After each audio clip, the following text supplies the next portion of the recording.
Bien chers amis de Café Évangile, Jésus qui enseignait dans le temple s'écria: Vous me connaissez et vous savez d'où je suis. Je ne suis pas venu de moi-même, mais il est véridique. Celui qui m'a envoyé, lui que vous ne connaissez pas. Moi je le connais parce que je viens d'auprès de lui et c'est lui qui m'a envoyé. Bien chers amis, nous continuons notre parcours de carême et déjà nous sommes pratiquement à la fin de ce cheminement de carême. Et les paroles du Seigneur dans l'évangile de ce jour doivent nous réveiller.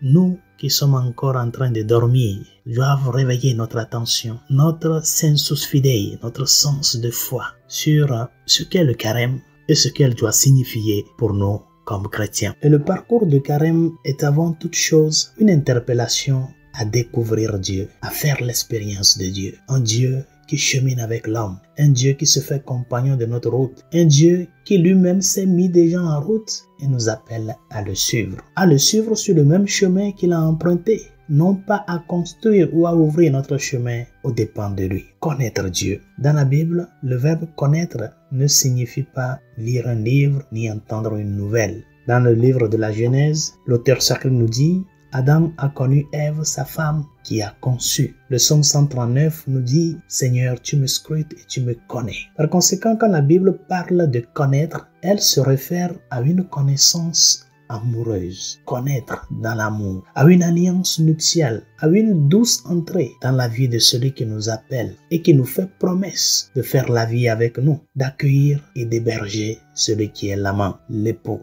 Des fois, nous pouvons prétendre connaître Dieu parce que nous avons écouté quelque chose de lui. Nous avons écouté des gens donner leur avis sur Dieu et nous prétendons que oui, nous le connaissons. La vraie connaissance, c'est l'expérience personnelle. Quelle expérience personnelle as-tu fait du Christ? Est-ce que toi aussi, tu peux ouvrir ta bouche pour rendre témoignage vraiment de qu'il est le Sauveur? Est-ce que jusqu'à cette étape de ta vie, es-tu prêt à embrasser la vérité du Christ sans chercher à tordre le cou à cette vérité?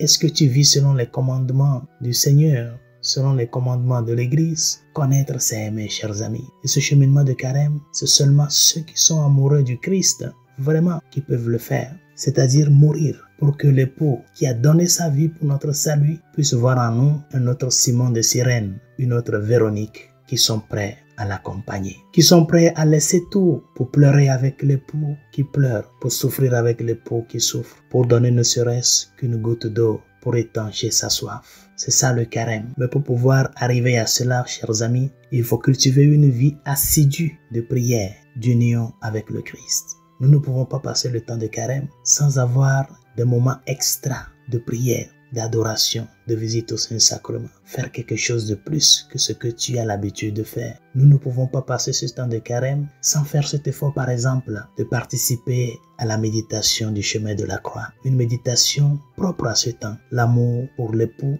doit nous amener à le chercher, à le découvrir et à lui manifester notre action de grâce, partageant sa coupe et dans l'espérance, mourir et ressusciter avec lui. C'est cela la vie éternelle. Connaître le Christ, connaître le Père, qui est le seul vrai Dieu qui a envoyé son Fils pour nous sauver. Que sa grâce nous soutienne et que sa miséricorde nous réconforte, afin que nous puissions faire preuve d'humilité, mais aussi d'abnégation, du vrai amour. Bien que l'amour que nous ayons pour le Seigneur ne soit pas grand, du moins que cet amour soit au moins vrai, sincère, comme Saint Pierre le lui a manifesté. Seigneur, tu sais tout, tu sais que je t'aime, tu sais que mon amour n'est pas si grand comme ce que tu as pour moi, mais ce peu d'amour que j'ai pour toi, je te le donne avec tout mon cœur.